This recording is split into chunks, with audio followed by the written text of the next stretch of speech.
Pinabayaan lang doon sa ulanan. Ang dahil.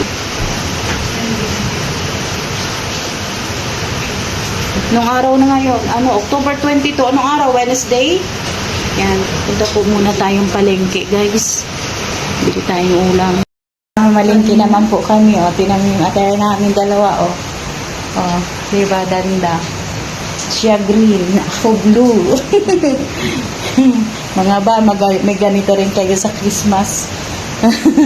Siguro yan yung regalo ni Lola. Ayan na, guys. Punta na kaming palengke.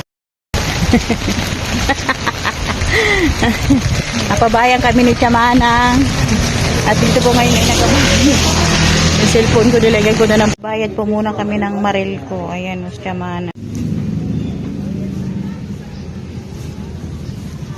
Yan siya Manang. Malaki na yun.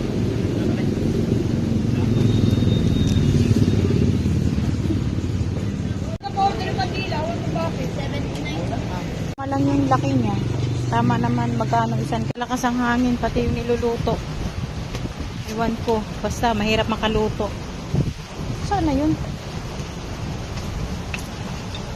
Agoy, ang itim na. Grabe. Sunog na.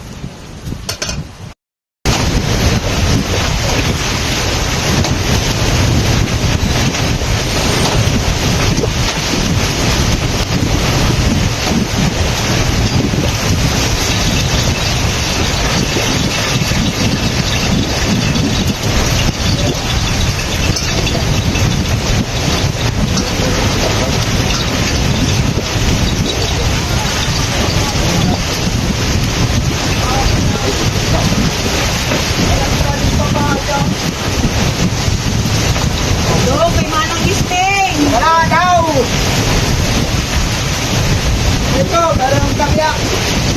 Ang pamaya. Ayaw po. Darot. Yung umaga, tanghali na po, mag 11 o'clock na. Pero ang lakas pa rin ng hangin. At yung niluluto namin, tingnan mo yung apoy, hindi siya, pag steady yung apoy, talagang malakas. Malakas yung punta dun. Anong tawag doon? Kung noro doon. Basta galing sa dagat yung hangin, tapos, ayan. Diba? Ramdam yung lakas ng hangin. Yan si Manoy, nagagayat. Bagyo dito. Nakakatakot!